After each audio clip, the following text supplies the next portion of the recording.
간절히 기도드립니다. 아멘. 저는 예수 믿기 전에 주변 친구들로부터 별명이 2개가 있었는데요. 뭔지 궁금하시죠? 궁금 안 해도 들어야 됩니다. 오늘은. 하나는 쭈구리, 다른 하나는 염세주의자, 패시미즘이라고 하죠. 염세주의자라는 독일의 그 철학자 쇼펜하우어의 그 염세주의라고 하는 것과 관련해서 별명이 있었습니다. 왜 친구들이 저를 그렇게 불렀는지 모르지만은 뭔가 이 철이라는 친구를 생각하면 이 2개의 단어가 떠올랐다는 거죠. 그래서 그게 별명이 되었다는 겁니다. 근데 쭈구리가 무슨 뜻인지 아십니까, 여러분? 사전에 보면 당당하지 못하거나 자신이 없어 움츠리고 있는 사람을 속되게 이르는 말, 이런 뜻이 있다는 거예요. 근데 이게 맞아요. 제가 이래봬도 학교 다닐 때 오락부장이었거든요. 그래서 우리 반 친구들의 레크레이션을 이끌면서 아이들에게, 친구들에게 웃음을 전해주는 그런 역할을, 조이 메이커를 제가 했던 사람인데, 왠지 모르게 친구들이 저를 쭈구리라고 하는 거예요. 그러니까 제 웃음 속에는 뭔가 가려진, 숨겨져 있는 이 쭈구리의 의미가 있었던 거죠. 대학 다닐 때도 제 주변 친구들이 저를 보면은 염세주의자라는 말을 하는 거예요. 항상 고민이 많고 뭔가 슬픔에 잠겨 있는 모습을 많이 본 거죠. 뭐 제가 철학자의 후예도 아닌데 저를 그렇게 불러주는 이유는 그런 캐릭터가 제 안에 있었기 때문이다. 그러던 어느 날 제가 기독교 세계로 입문을 한 겁니다. 들어온 거죠. 그러니까 우리가 1절에서 소개한 것처럼 태초부터 있는 생명의 말씀을, 예수님을 내가 깊이 경험을 한 거예요. 그리고 3절에도 말씀하는 것처럼 너희로 우리와 사귐이 있게 하려 함이니, 이 기독교적 사귐을 경험을 한 겁니다. 그러면서 제 안에 있었던 그 부정적이고 염세적이고 우울했던 이런 모든 캐릭터들이 180도 바뀌기 시작하면서 제 주변 친구들이 다, 야, 너 왜 그래? 정신 차려라. 너의 모습이 아니야. 하면서 막 친구들이 말리는 거예요. 너 본색을 드러내라고. 제가 너무 기뻐하니까 이 기독교 세계에 압도돼가지고 기뻐하는 저의 모습을 친구들이 이해를 못한 거죠. 그러니까 무슨 좋은 일이 있냐고 묻는 거예요. 당연히 좋은 일이 있지. 내가 예수를 믿게 되었는데. 그래서 기독교의 이 세계에, 기쁨의 세계에 압도돼서 생활을 하다가 보니까 그게 전부가 아니라는 것을 제가 또 깨닫게 된 것입니다. 이 기독교 세계 안에는 슬픔이 있다는 걸 제가 알게 된 거예요. 그래서 오늘 설교 제목이 슬픈 기독교예요. 공감하시는 분들이 있을 거예요. 시편 13편 2절에 보면 내가 언제까지 번민하며 하루 종일 슬퍼해야 합니까? 기독교인 안에도 이렇게 번민과 슬픔 속에 하루 종일 보내는 사람이 있다는 거죠. 또 시편 116편 3절에 보면은 나에게 고통과 슬픔이 가득하였다 그랬어요. 보통 슬픔이 아닌 거죠. 이게 슬픔과 고통이 가득 찬 사람이 기독교인 안에도 있다는 것을 제가 알게 된 겁니다. 시편 42편 5절에 보면은 어찌하여 낙심하며 어찌하여서 내 속에서 불안해하는가. 기독교인도 낙심이 있고 기독교인도 불안해하더라는 거죠. 이런 현실에 맞닿으면은 무슨 생각을 하냐면 하나님 도대체 어디에 계시냐라고 질문을 하게 되죠. 이게 이 우울감에 이 비참함의 캄캄한 구덩이에서 빠져나올 수 없을 때는 삶이 막막하다는 생각을 하게 됩니다. 이게 기독교인들 안에서도 경험되어지는 거예요. 예레미야 애가 3장 32절의 말씀에 보면 그가 비록 슬픔을 주셔도, 예레미야 선지자가 뭐라고 말하는 겁니까? 이스라엘 백성들에게 하나님이 슬픔을 주셨다는 거예요. 하나님도 슬픔을 주시는 거예요. 고린도후서 6장 10절에 보면 바울이 하는 얘기인데 우리는 슬퍼하는 사람 같지만 이 바울은요, 감당할 수 없는 슬픔이 많았어요. 육체의 가시라는 이 병을 가지고 있었고, 또 그가 고백한 대로 자기 민족의 구원의 문제를 가지고 늘 슬퍼했어요. 교회를 생각하면 늘 염려하면서 슬퍼했어요. 이 세속적인 그리스도인들을 바라보면서 안타까운 마음에서 늘 눈물로 기도했어요. 그러니까 이 바울이라는 사람의 캐릭터 안에도 슬픔이 가득했다라고 하는 것을 우리는 성경을 통해서 보거든요. 도대체 기독교 안에 이렇게 슬픔이 많다는 거예요. 그리고 여러분, 기독교인인 여러분 삶에는 슬픔이 없나요? 있잖아요. 그래서 슬픈 기독교인 거예요. 그러면 이 슬픈 기독교 안에서 살아가는 우리들은 항상 슬퍼해야 하나요? 하나님께서는 이 슬픈 기독교 안에도 여전히 기쁨이라고 하는 대안을 주셨다라고 하는 것이 오늘 성경의 말씀이에요. 오늘 말씀에 보면 기쁨이라는 단어가 나옵니다. 이 기쁨이 있다는 거예요. 슬픈 기독교 안에도 기쁨이 있다라고 하는 것이죠. 실제로 시편 126편 5절에 보면은 눈물을 흘리며 씨를 뿌리는 자는 기쁨으로 거두리로다. 이 눈물이 있다면 기쁨이 있는 거죠. 여러분, 이게 인생 아니겠습니까? 우리 인생에는 낮이 있고 밤이 있고 겨울이 있고 여름이 있지 않습니까? 봄비를 우리가 맞으면서 교회를 오셨잖아요. 여러분, 계절이 이렇게 다양하잖아요. 우리 인생에도 이렇게 다양한 경험들이 들어오는 거예요. 슬픔이 있고 기쁨이 있고 고통이 있고 희락이 있는 거죠. 여러분, 항상 햇빛만 있으면 그 땅은 사막이 될 수밖에 없는 거잖아요. 항상 그 인생의 기쁨만 있으면 그 사람은 아주 천박한 성품의 소유자가 되고 말 것입니다. 그래서 하나님은 저와 여러분에게 인생의 경험 속에는 이런 균형, 낮과 밤, 겨울과 여름과 같은 그런 경험들을 같이 균형 있게 경험하도록 하나님이 그렇게 우리에게 삶을 디자인해 주셨다는 거죠. 자, 그런 차원에서 저는 오늘 이 슬픈 기독교 안에서 살아가는 저와 여러분들이 어떻게 기쁨을 누릴 수 있느냐, 역설적이지만은 슬픈 기독교라고 하는 제목 속에 저는 기쁜 그리스도인의 삶의 비결을 여러분들과 같이 나누려고 하는 것입니다. 첫 번째는 우리 안으로 들어와야 된다는 거예요. 우리는, 여기서 말하는 우리는 교회 공동체를 얘기하는데요. 자, 여러분 들어보세요. 사람들, 세상 사람들, 이 믿음이 없는 사람들, 이 넌 크리스천들을 보면은 고통과 슬픔이 이렇게 그들에게 다가오면 어떻게 벗어나지 하면서 세상으로부터 도움을 청합니다. 그 세상으로부터 도움을 청할 때 어떤 방식으로 도움을 청하냐면 술, 요즘 젊은이들 많이 하는 마약, 그리고 유흥, 폭식, 쇼핑, 일종의 우리의 일상 속에서 약간 일탈하는 거죠. 그런 걸 통해 가지고 자신 안에 찾아오는 고통과 슬픔의 문제를 세상 도움으로 해결해 보려고 하는 사람들이 있다는 거죠. 저도 경험해 왔지만 술로 해결됩니까? 먹을 때는 해결되는 것 같은데 다음날 머리만 아프고 좋은 거 없어요. 신바람 나게 노래방에 가가지고 실컷 노래 부를 때는 해결된 것 같지만 노래방 문을 열고 나오면 똑같아요. 해결되지 않습니다. 그러니까 이런 감각적이고 찰나적인 기쁨이라는 것은 진정한 해결책이라고 말할 수 없는 거죠.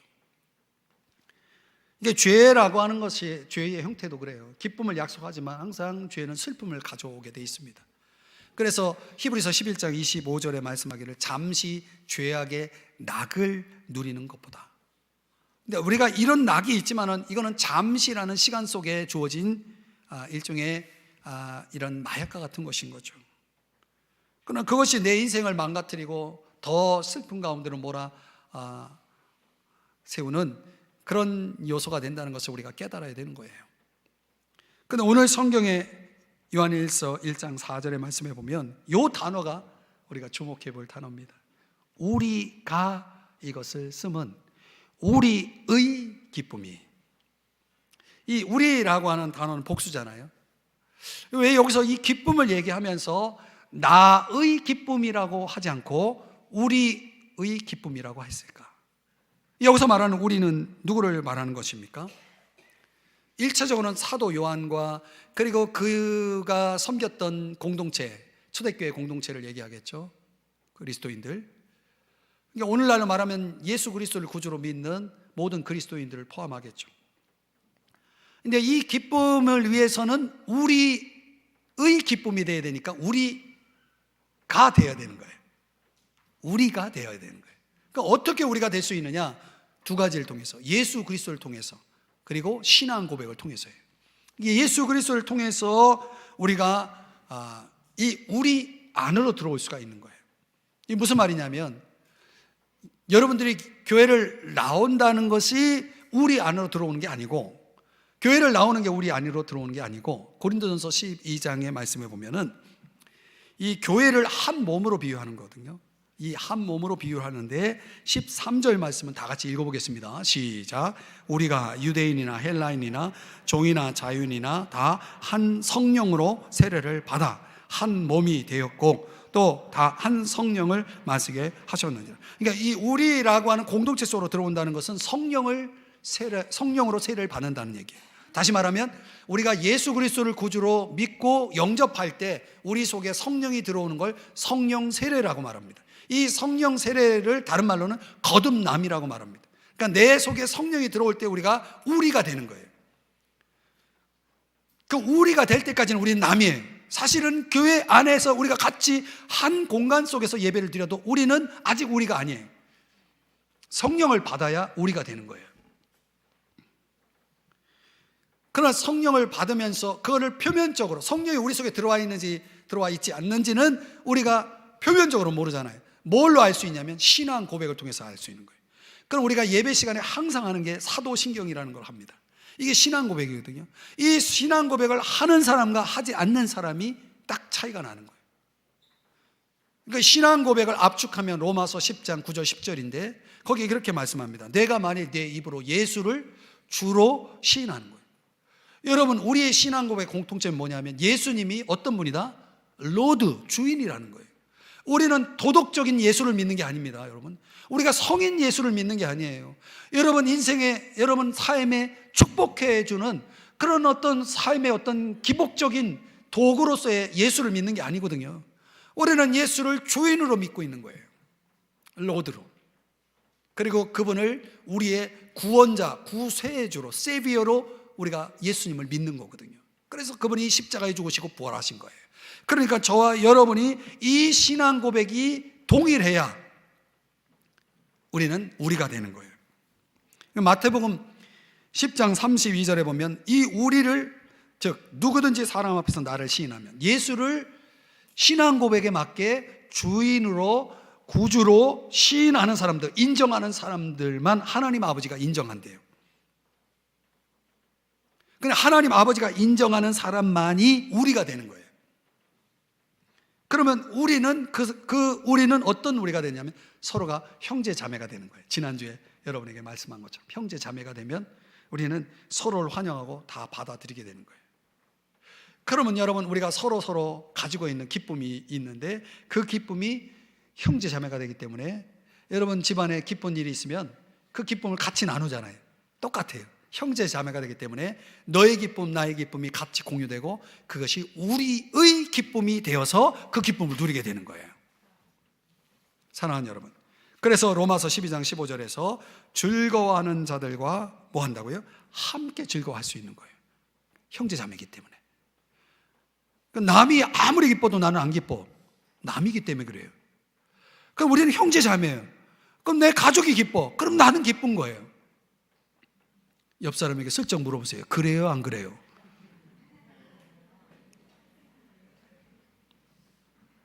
여러분, 우리 인생에는 치명적인 두 가지 문제를 가지고 있는데 하나는 외롭다는 거예요.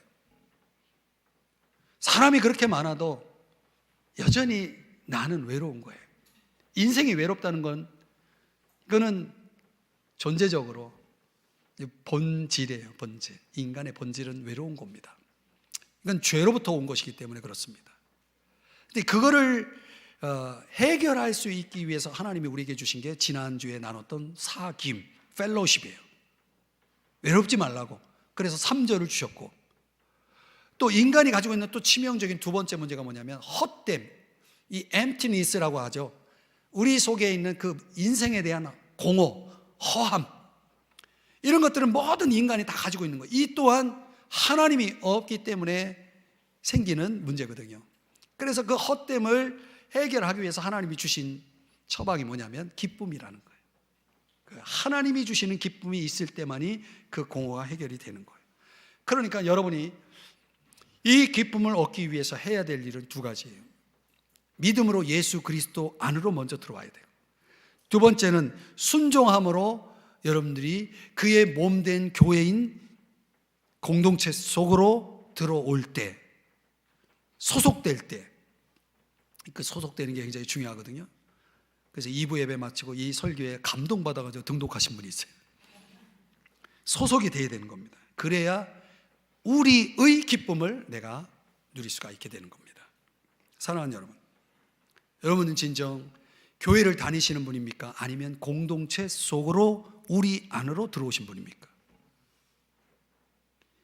슬픈 기독교 안에서 진정 기쁨을 누리기를 원하시면 여러분들은 공동체 속으로 들어오시기를 축복합니다.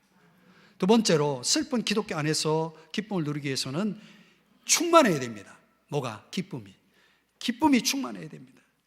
기쁨이 그냥 거의 없어질랑 말랑 이런 기쁨이 아니라 충만한 기쁨이어야 된다. 오늘 본문 4절을 보시면은 우리의 기쁨이 뭐와 연결되냐면 충만하게로 연결됩니다. 이 기쁨이라는 것은 우리의 기쁨이고 공동체적 기쁨이고 그리고 충만한 기쁨이다라고 설명하고 있어요.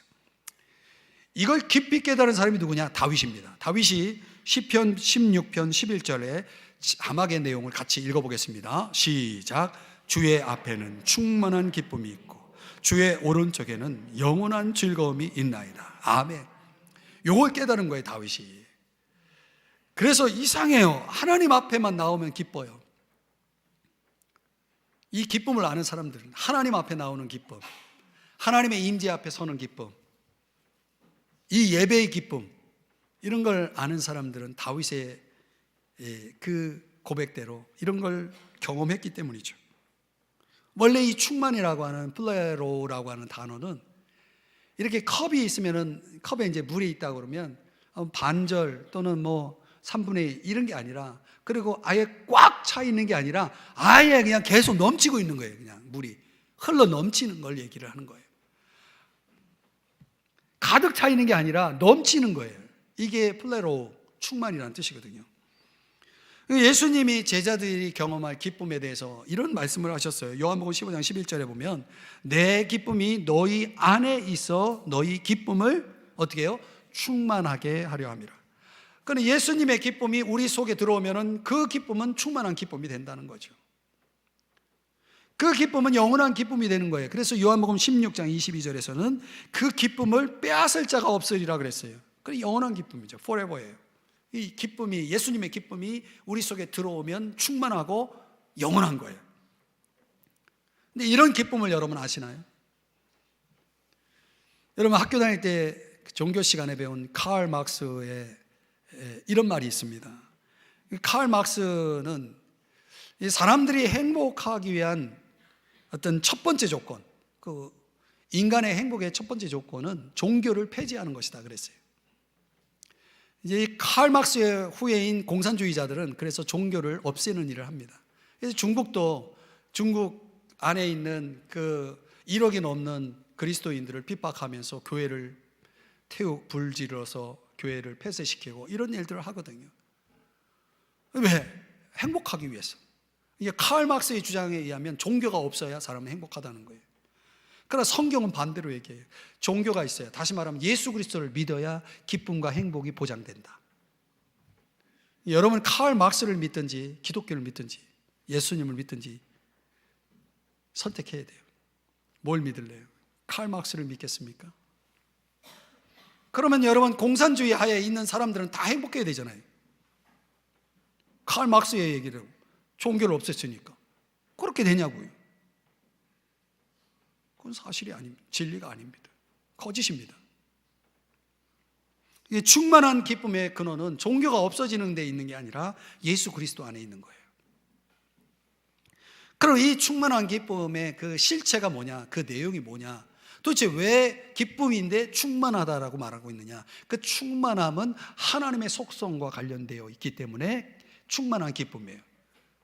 다시 설명하면 성부, 성자, 성령, 삼위일체 하나님의 기쁨이기 때문에. 요 하나씩 좀 부연 설명하면 하나님 아버지의 기쁨이 충만한 기쁨이에요. 그건 그분의 기쁨, 하나님 아버지의 기쁨이라는 게 뭐냐? 이걸 잘 설명해 주는 게 예수님께서 탕자의 비유라는 이야기를 누가복음 15장에서 하고 있는데, 그 내용은 이런 내용이에요. 제가 간단하게 소개하면, 아들이 둘이 있는데 그 아들 중에 둘째 아들이 아버지에게 유산을 달라는 거예요. 왜 달라느냐? 내가 아버지가 나에게 주셔야 될 그 유산을 내가 가지고 좀 내 인생을 살아봐야 되겠다 해가지고 아버지를 떠나는 거예요. 그러니까 자기 기쁨을 찾아서 아버지를 떠납니다. 집을 나섭니다. 그리고 아버지가 주신 그 유산을 가지고 막 자기 기쁨을 위해서 쓰는 거예요. 허랑방탕하게. 그 기쁨이 얼마나 좋은지 몰라요. 이 둘째 아들이 그 기쁨을 누리다가 그 기쁨이 어느 날 갑자기 이제 스탑이 된 거예요. 기쁨이 없어진 거예요. 그때가 언제냐면 돈이 다 떨어졌을 때. 그럼 이 세상이라는 기쁨은 항상 자원이 고갈되면 기쁨이 사라집니다. 그래 이 둘째 아들이 더 이상 기뻐할 수 없고 이제 홈리스 신세가 된 거예요. 집도 없고 먹을 것도 없고, 그러니 어떻게 해요? 살려면 한 가지 방법밖에 없는 거예요. 그래서 아버지께로 돌아갑니다. 누가복음 15장에 보면 20절에 그렇게 말씀하는 거예요. 이에 일어나서 아버지께 돌아가니라. 그럼 아버지가 가만히 있어요? 재산 달라고 줘가지고 그거 가지고 나가가지고 다 쓰고 거지가 돼서 왔는데 아버지가 가만히 있어요? 어떻게 해야 돼요? 내쫓아야 되잖아요. 근데 그렇게 하지 않고 아버지가 22절에 보니까 종들을 시켜가지고 그 둘째 아들에게 제일 좋은 옷을 내어다가 입힙니다. 그리고 손에 가락지를 끼우고 발에 신을 신깁니다. 이게 뭐 하는 의식이냐면 아들의 신분을 회복시켜 주는 의식이에요. 유대인들은 이렇게 한다는 거예요. 그리고 거기서 끝나는 것이 아니라 23절에 보면은 살찐 송아지를 끌어다가 잡아요. 그거 왜 잡아요? 먹으려고. 그래서 동네 사람들을 불러다가 파티를 열어요. 여기 그 단어가 나와요. 즐기자. 근데 이 즐김이, 이 기쁨이 뭐로 인한 기쁨이냐면 파티에 대한 기쁨이 아니에요. 24절을 보면 이 네 아들, 둘째 아들이죠, 잃었다가 다시 얻었노라 하니 그들이 즐거워하더라. 이 기쁨이에요. 집 나갔던 아들이 돌아온, 그래서 잃었다가 얻은 그 아들을 얻은 기쁨. 그러니까 지금도 하나님 아버지의 기쁨은 뭐냐면 잃어버린 죄인들이 하나님 아버지께로 돌아와서 구원을 얻고 하나님 아버지와 올바른 관계 속에서 그분과 교제하며 사는 그 자녀들을 보면서 누리는 기쁨, 그게 아버지의 기쁨이에요. 그러니까 우리가 하나님 아버지와 교제 속에서 좋은 올바른 관계 속에서 그분과 교제할 때 그때 그 아버지의 기쁨이 우리 속에 들어와요. 그게 충만한 기쁨이에요. 여러분의 부모님이 기뻐하면 자녀로서 기뻐해요, 안 기뻐요? 아버지가 막 기뻐해요. 아버지가 기뻐하는 게 뭔지를 알아요. 그리고 그 아버지를 지금 기뻐하도록 했어요. 그럼 나도 기쁜 거예요. 그 아버지 기쁨이 내 기쁨이 되는 거예요. 그 한 영혼이 주님 앞에 돌아와서 하나님 아버지의 자녀로서 올바른 관계 속에서 살아가는 모습을 보면서 누리는 그 기쁨이 충만한 기쁨인 거예요. 그런 걸 한번 해보세요. 하나님 아버지와 깊이 교제하는 그 기쁨을 한번 누려보세요. 그게 얼마나 충만한지를 아실 겁니다. 또 아들의 기쁨이라는 것은 예수 그리스도의 기쁨을 얘기하는데 히브리서 12장 2절 말씀을 자막의 내용만 한번 읽어볼까요? 시작. 믿음의 주여 또 온전하게 하시는 이인 예수를 바라보자. 그는 그 앞에 있는 기쁨을 위하여 십자가를 참으사. 그러니까 예수님의 기쁨은 이 십자가를 참는 기쁨이에요. 십자가의 죽음을 통한 기쁨이었다.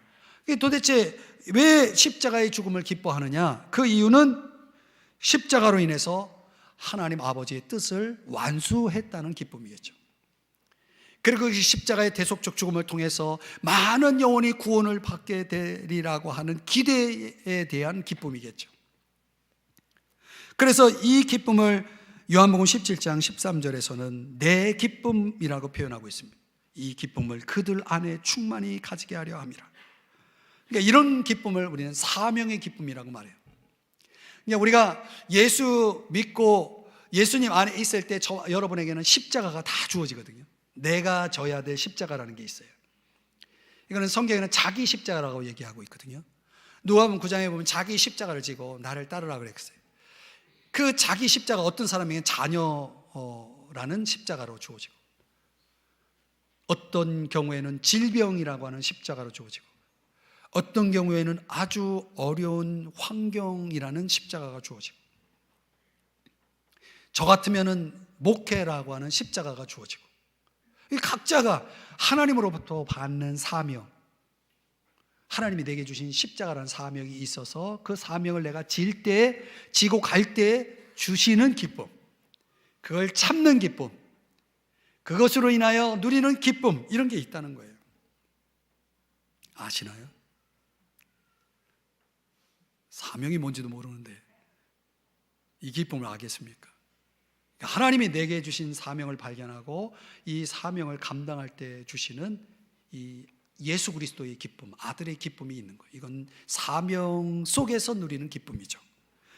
또 성령의 기쁨이라는 것은 뭐냐면 인격적인 기쁨인데요, 우리가 예수 그리스도를 구주로 믿고 영접할 때 우리 마음과 인생의 중심에 성령이 임하시거든요. 그럼 성령이 내 안에 임하실 때 내 안에서 하시는 역할 중에 하나가 뭐냐면 인격적인 역사를 합니다. 그래서 내 인격이 변화됩니다. 그럼 성령의 열매라고 하는 것이 뭐냐면 사랑과 희락과 화평과 이렇게 쭉 나가죠. 9가지 열매가. 거기에 희락이라는 두 번째 열매가 있는 거예요. 그럼 이상하게 성령이 내 안에서 역사하면요, 환경이 막 어렵고 막 지금 막 일이 꼬이고 힘든데도 내 속에서 자꾸 기쁨이 있어요. 이런 걸 가르쳐서 성령의 열매라고 말하는 거예요. 성령의 역사로 인한 인격적인 기쁨이에요. 그래서 로마서 5장에 보면 이렇게 말씀하는 겁니다. 환난 중에도 즐거워하나니. 이건 미친 일이에요. 어떻게 환난 중에 즐거워할 수 있어요? 불가능하죠. impossible. 불가능하죠. 그런데 가능해요. 어떻게? 환난은 인내를, 인내는 연단을, 연단은 소망을 이루는 줄 알 때 가능해요. 이걸 누가 알게 하냐면 성령이 알게 하는 거예요.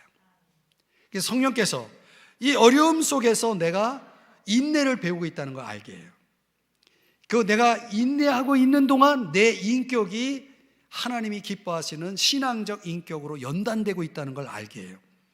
그리고 이걸 마침내 소망을 이루게 될 것이다. 하나님이 나를 위해서 예비하신 그 좋은 소망을 이루게 하신다라고 하는 것까지도 알게 해요. 그래서 그 다음 구절에 보면은 다 같이 읽어봅니다. 시작. 소망이 우리를 부끄럽게 하지 아니함은 우리에게 주신 성령으로 말미암아 하나님의 사랑이 우리 마음에 부은 바 됨이니. 그러니까 성령으로 말미암아 하나님의 사랑이 한없이 부어지는 거죠. 그래서 환난 중에도 즐거워하게 되는 거예요. 세상 사람들은 알 수가 없는 거죠. 그러니까 원래 행복이라는 것은 상황에 따라서 달라지잖아요. 내가 상황이 좋으면 행복하고 상황이 안 좋으면 불행하잖아요. 그런데 이 성령을 통해 우리에게 부어주시는 기쁨은 상황이 좋든 안 좋든 상관없이 여전히 기뻐할 수 있는 기쁨인 거죠.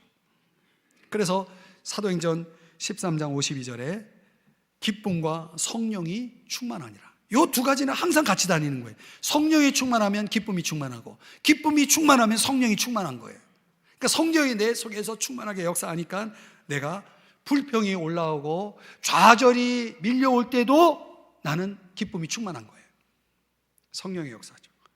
그래서 이렇게 성부, 성자, 성령 삼위일체 하나님의 기쁨이 내 속에 채워지면 그게 충만이 되는 거예요. 충만한 기쁨이 되는 거예요.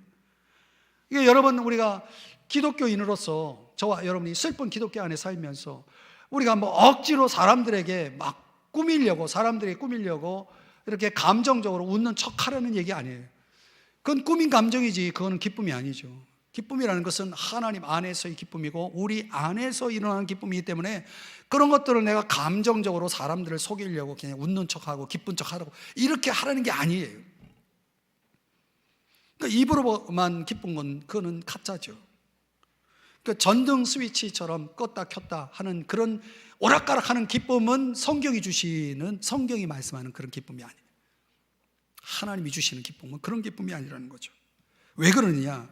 고린도후서 9장 8절 말씀에 보면은 하나님이 능히 모든 은혜를 너희에게 어떻게 하신다고요?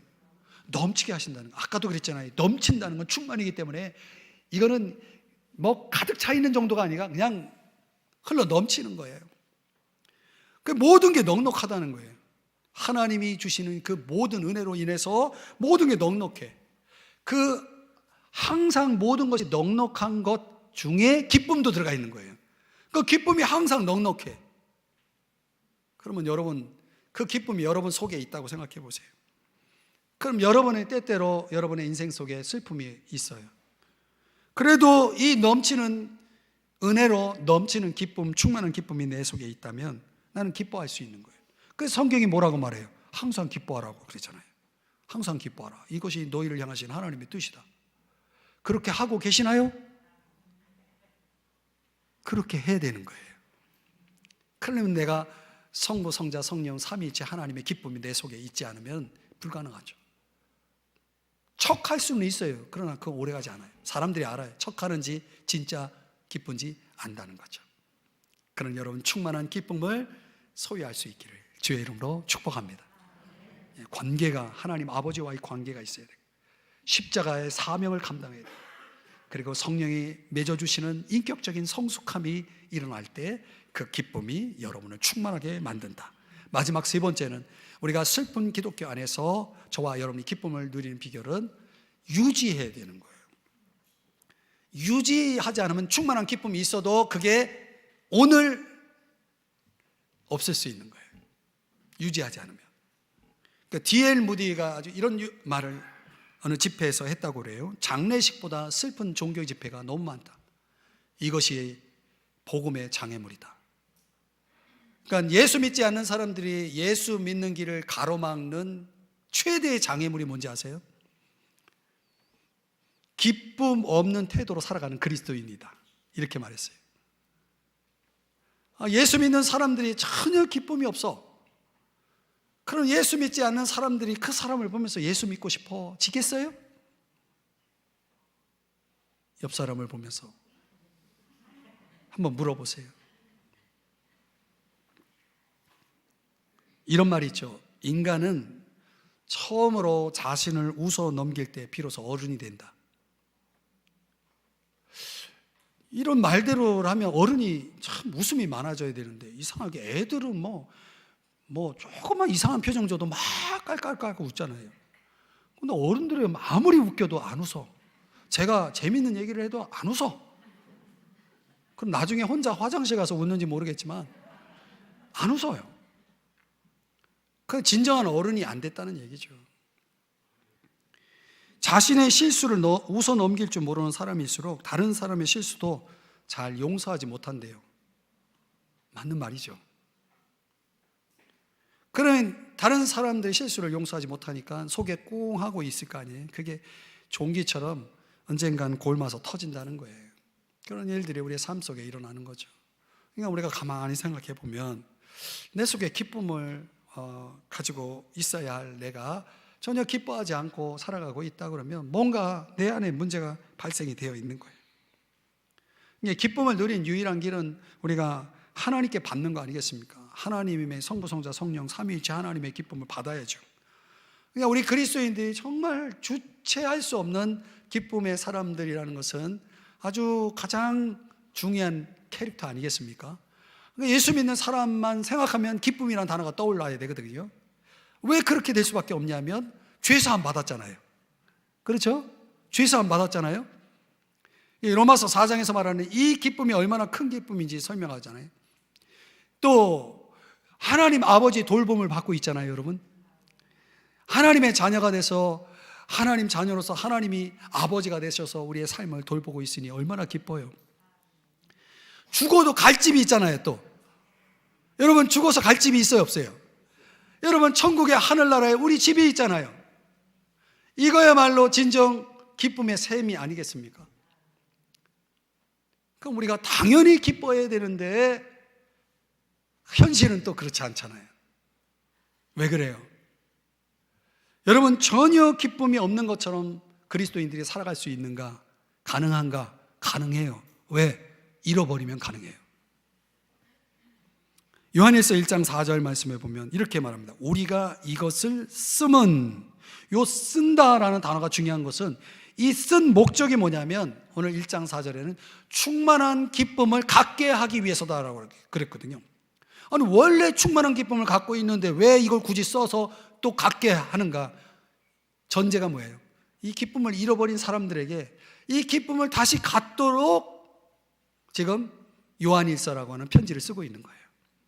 그러니까 여러분이 그 기독교인으로서 정말 하나님의 그 충만한 기쁨을 가지고 있어도 오늘은 내가 충만하지 않을 수 있는 거죠. 잃어버리는 거예요. 왜 잃어버렸느냐? 몇 가지 이유가 있는데, 대표적으로는 죄를 범할 때, 우리 그리스도인들이 죄를 범하면 그 기쁨이 사라져요. 없어져요. 요한일서 2장 1절에 보면, 그래서 나의 자녀들아, 내가 이것을 너에게 쓰면, 이 요한일서를 쓴 목적이 너희로 죄를 범하지 않게 하려 함이라. 죄를 범하지 않아야 기쁨이 충만할 수 있기 때문에 연장선에서 이렇게 말씀하는 거죠. 예를 들어서 다윗이 죄를 범하고 하나님 앞에 용서의 기도를 구할 때에 이런 기도를 드려요. 시편 51편 12절에 보면 주의 구원의 즐거움을 내게 회복시켜 주시고, 실제로 다윗은 죄로 인해서 기쁨을 잃어버렸는데 1년 동안 아주 절망 가운데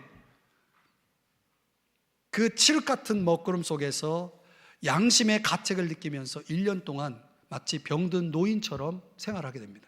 그게 시편 51편에 그려져 있어요.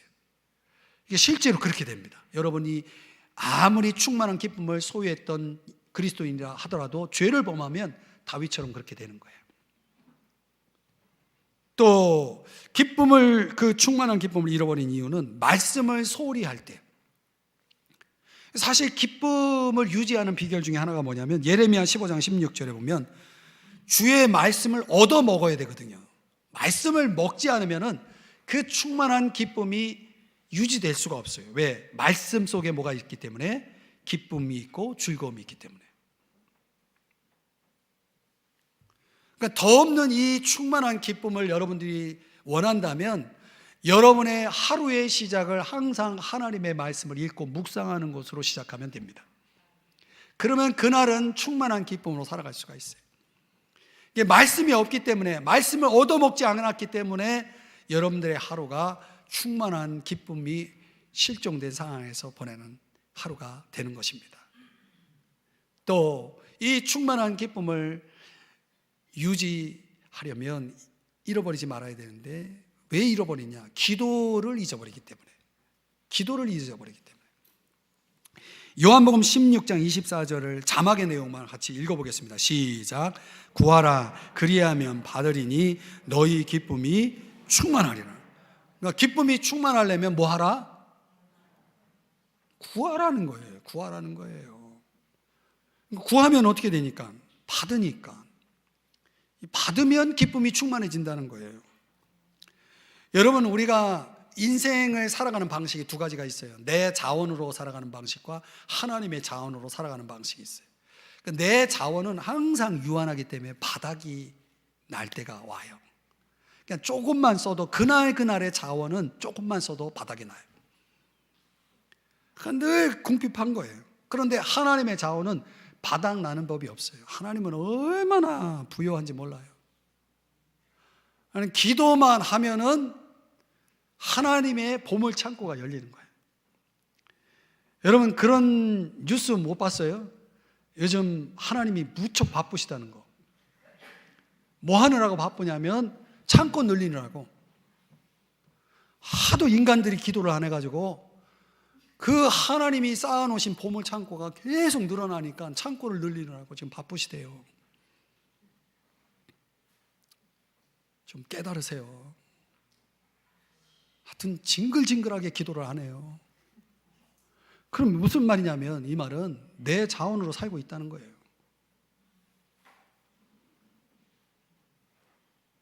하나님의 부여함은 다함이 없어요. 기도하면 창고가 열리는데 여러분의 인생에 어려운 문제 있습니까? 괴롭히는 문제 있습니까? 기도하시라니까요. 기도하면 보물창고가 열려서 해결이 됩니다. 그러면 충만한 기쁨이 주어집니다. 우리 교회 어느 성도님이 기도 제목 부탁해서 기도를 했더니 며칠 전에 응답이 됐다고 문자가 왔어요. 얼마나 감사해요. 기도하면 내가 응답받은 게 아니라 우리 성도님이 응답받은 거지만 너무 기쁜 거예요. 저의 기도도 응답을 해주세요. 너무 기쁜 거예요. 이 충만한 기쁨이 여러분에게 다시 채워지기를 주의 이름으로 축복합니다.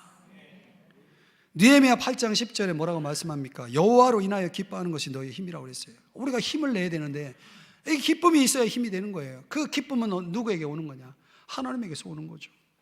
그러니까 우리가 하나님 안에서 내 속에 있는 심령의 죄악을 깨끗이 씻어내고 용서받고, 그리고 말씀과 기도에 시간을 내고 그리고 다른 사람들을 위해서 그들의 행복과 기쁨을 위해서 이타적인 섬김의 삶을 살고, 그러면 그렇게 되면 하나님이 우리에게 주시는 그 충만한 기쁨이 이제 계속 되는 거예요. 유지가 되는 거예요.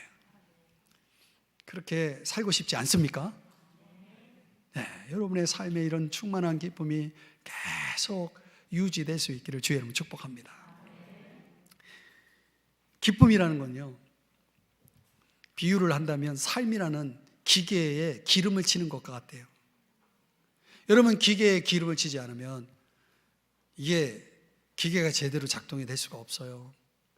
우리의 삶이라는 기계 속에 기쁨이라는 기름이 쳐져야 이게 원활하게 매끄럽게 흘러가는 거거든요. 그러니까 우리 인생을 그렇게 살아야 된다는 거죠. 그러니까 충만한 기쁨을 우리가 소유하게 되면 그 사람은 강해집니다. 강한 그리스도인을 마귀가 유혹하려면 애를 먹어요. 잘 통하지가 않아요. 너무 강하기 때문에. 근데 여러분, 모든 시험도 잘 이겨냅니다. 강한 사람은. 그 충만한 기쁨을 지니면 세상 사람들이 알아봐요. 그 사람, 충만한 기쁨을 가진 사람의 매력에 빠져가지고 좀 궁금해해요. 도대체 왜 그렇게 기쁜지를 알려달라고 얘기해요. 그때 증인의 기회가 주어지는 거죠. 하나님이 내게 주신 기쁨의 그 이유를 설명하고, 하나님이 나의 삶에 이 충만한 기쁨을 주신 이유를 설명하면서 나의 예수님을 자랑하고 소개하는 그런 증인의 기회를 얻게 되는 거죠. 이런 매력적인 그리스도인으로 우리가 살아가는 것이 하나님이 기뻐하시는 삶이 아니겠습니까? 세상에 모자라는 일용품이 두 가지가 있는데 그게 뭔지 아세요? 사랑과 기쁨이래요.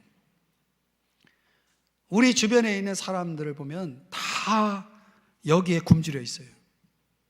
사랑받고 싶어하고 기쁨 얻고 싶어하고.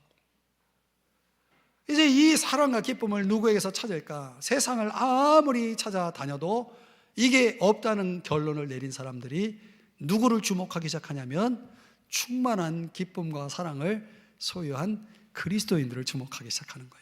그들을 통해서 하나님을 보고 그들을 통해서 기독교를 보고 있는 거예요. 그래서 그들에게 끌려오는 거예요. 그러면 나는 기쁘다라고 광고판 들고 다닐 필요가 없어요. 사람들이 다 알아봐요. 내가 기쁜지 안 기쁜지. 우리의 태도와 언행을 보면서 다 알아보는 거죠. 그렇게 돼야 되지 않겠습니까? 로버트 브라우닝이 이런 물음을 던졌다고 그래요. 사람은 잡을 수 있는 것 너머로 손을 뻗을 수 있어야 된다. 그렇지 않다면 굳이 왜 하늘이 있겠는가? 얼마나 멋진 말이에요. 여러분, 왜 하늘이 있는지 아세요? 잡을 수 있기 때문에 하늘이 있는 거예요. 손을 뻗으면 잡을 수 있다는 거예요. 이게 뭘 얘기하는 거예요? 이 로버트 브라우닝이 하는 말의 의미가 뭐겠습니까? 이 하늘에는요, 인간이 통제할 수 없는 그 세계가 있고 그 하나님만이 펼치시는 그 초월적인 신비가 그 속에 담겨 있다는 걸 보여주는 거예요. 그걸 사도 바울은 에베소 3장에서 이렇게 표현하고 있는 것입니다. 하나님의 모든 충만하신 것으로 너희에게 충만하게 하시기를 구하노라. 우리 가운데서 역사하시는 능력대로 우리가 구하거나 생각하는 모든 것에 더 넘치도록 능히 하시리. 도대체 하나님은 얼마나 충만하신 거예요? 우리가 생각하고 구하고 구해도 더 넘치도록 하시는 분, 얼마나 충만하신 거예요. 그러니까 한마디로 저와 여러분은 너무나 넉넉한 집안에서 살고 있는 거예요. 너무나 넉넉한 집안에서 살고 있는 거예요. 우리의 삶을 떠받치고 있는 기초가 뭐냐면 하나님의 충만하심이에요. 모든 충만하신 것으로 우리의 삶을 떠받치고 있기 때문에 우리는 이 넉넉한 집안에서 지금 살고 있는데 왜 이렇게 우리의 삶은 슬프고 빈곤할까요? 하나님의 그 충만하심에 기초하지 않기 때문에, 그런 인생을 살고 있기 때문이 아니겠습니까?